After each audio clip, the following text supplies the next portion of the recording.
नमस्कार दोस्तों और स्वागत है आप सभी का करंट अफेयर अपडेटेड के इस यूट्यूब चैनल पर, जहां पर आज हम डिस्कस करने वाले हैं 23 मार्च 2021 के इंपॉर्टेंट इवेंट्स के बारे में।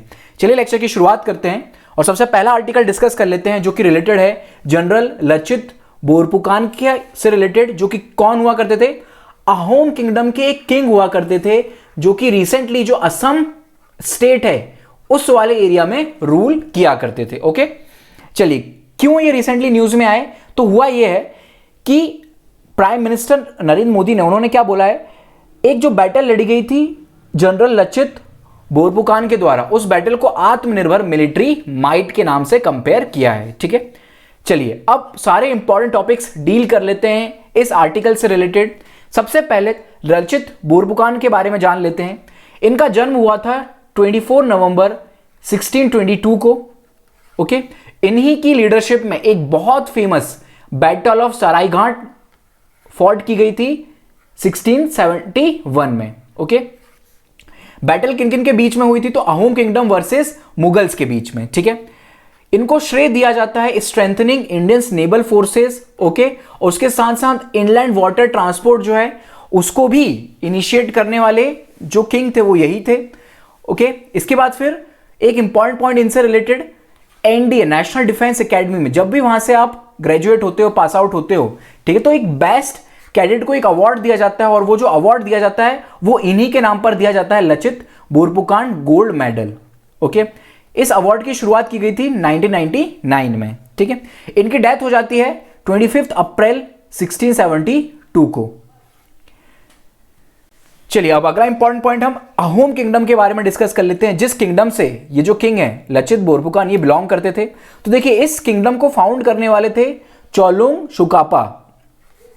इन्होंने इस किंगडम को फाउंड किया था 13th सेंचुरी में, और इस किंगडम ने यानी कि जो अहोम किंगडम ने उसने रूल किया था असम वाले स्टेट को 6 सेंचुरीज तक। ठीक है ना, यानी कि 600 ईयर्स तक इनकी किंगडम ने रूल किया है। ओके, लास्ट टाइम मतलब कि अहोम किंगडम जो है वो कब तक रही? 1826 तक रही। 1826 में क्या हुआ?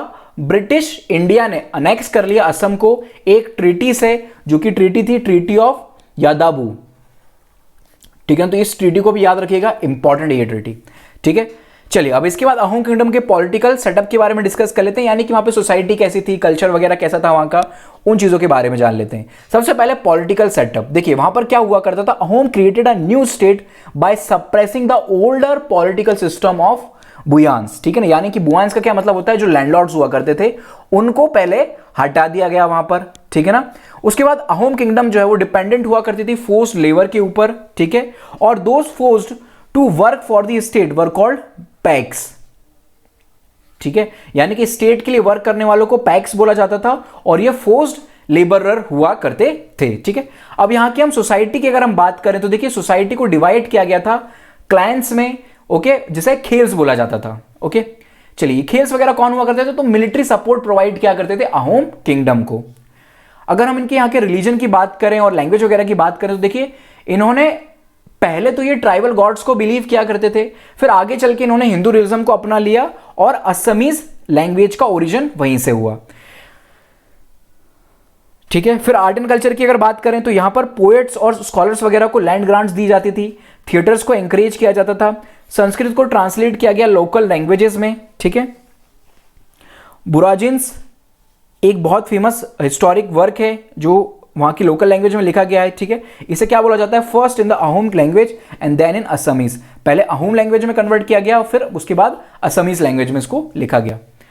चलिए सबसे पहले इनकी जो मिलिट्री स्ट्रेटेजी हुआ करती थी, तो देखिए जो वहां का किंग हुआ करता था अहोम किंगडम का, वही कमांडर हुआ करता था उनकी आर्मी का भी। ठीक है, अलग से कोई वजीर वगैरह नहीं हुआ करता था। ठीक है, जो पाइक्स की हमने बात की जो कि फोर्स्ड लेबरर हुआ करते थे, और जो खेल्स या फिर जो क्लान्स वगैरह हुआ करते थे, खेलदार जिन्हें कहा जाता है, ठीक है, यही इनकी मिलिट्री कमांड किया करते थे, इनकी मिलिट्री का पार्ट यही हुआ करते थे। ओके, कौन कौन इनकी मिलिट्री में होता था? तो infantry, navy, artillery, elephant, cavalry and spices. ठीक है ना, ये सारे इनकी मिलिट्री के पार्ट हुआ करते थे। ओके,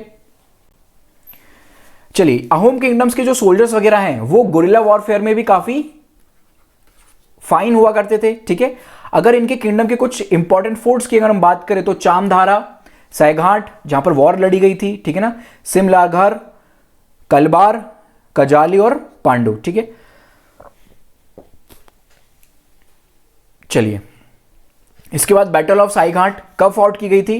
तो 1671 में फॉट की गई थी अहोम किंगडम और मुगल्स के अगेंस्ट, ठीक है ना। कहां पर? गुवाहाटी के पास, ब्रह्मपुत्र रिवर के ऊपर। ओके, चलिए, ये हुआ करता था पूरा अहोम किंगडम, आप अच्छे से यहां पर देख सकते हैं, ठीक है।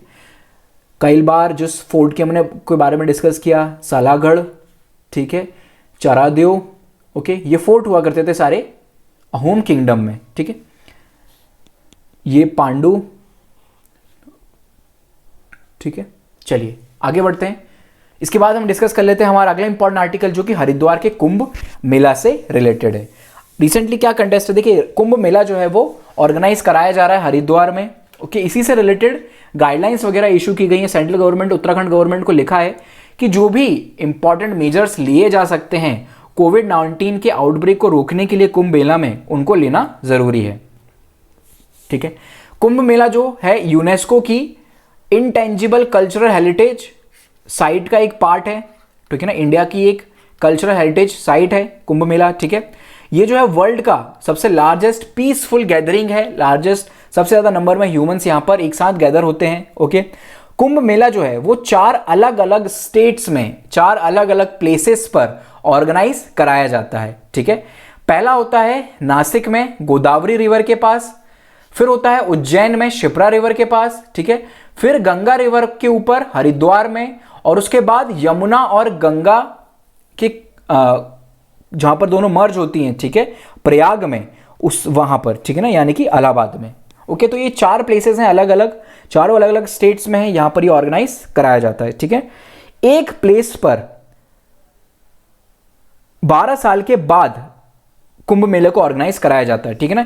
यानी कि एक कुंभ मेले के बीच में 3 इयर्स का गैप होता है। पहले नासिक में होगा, फिर 3 साल के बाद शिप्रा में, फिर 3 साल के बाद उज्जैन में, और फिर 3 साल के बाद इलाहाबाद में, ठीक है ना। तो इस प्रकार से कुछ ये चलता है। चलिए, लेकिन इस बार ये जो कुंभ मेला ऑर्गेनाइज कराया जा रहा है वो 11 ईयर्स के बाद किया जा रहा है, ठीक है ना। वो डेट्स वगैरह का कुछ इशू है, ओके। ऐसा माना जा रहा है कि इस साल जो है ज्यादा अच्छी डेट्स है और 80 ईयर्स के बाद ऐसा फिनोमिना हुआ है, ठीक है। अब हम कुछ यूनेस्को की कल्चरल इंटेंजिबल साइट्स को डिस्कस कर लेते हैं, ठीक है। इंडिया में कौन कौन सी साइट्स हैं? देखिए टोटल 13 साइट्स हैं, ठीक है ना। सबसे पहले आती है हमारी ट्रेडिशनल वैदिक चेंटिंग, जो जिसे 2008 में इंक्लूड किया गया था, ठीक है। 2008 में ही यूनेस्को ने इंटेंजिबल साइट्स को नेम करना स्टार्ट किया था। फिर इसके बाद आता है रामलीला, जो परफॉर्मेंस होती है रामलीला की। फिर कुट्टियट्टम, ठीक है, संस्कृत थिएटर है ये। रमन एक religious festival and ritual theatre है, गढ़वाल हिमालय रीजन्स का, ठीक है। फिर मोदीअत्तू, ओके, ये क्या है? एक रिचुअल थिएटर है और डांस ड्रामा है केरला का। कबीली फोक राजस्थान का डांस है, सॉन्ग्स हैं, ठीक है। चाउ डांस, उसके बाद फिर बुद्धिस्ट चैंटिंग ऑफ लद्दाख, संकीर्तन, ठीक है ना, मणिपुर से बिलोंग करते हैं ये। Traditional brass and copper craft, ठीक है ना, कहाँ से? पंजाब वाले रीजन से। योगा, नवरोज, ये भी एक फेस्टिवल है, ठीक है। और कुंभ मेला, ओके। तो ये टोटल 13 साइट्स हैं इंटेंजिबल इंडिया की, इनके बारे में याद रखिएगा। So guys, thank you so much. आज के सभी इंपॉर्टेंट आर्टिकल का डिस्कशन हमने कर लिया है। Thank you so much, have a good day.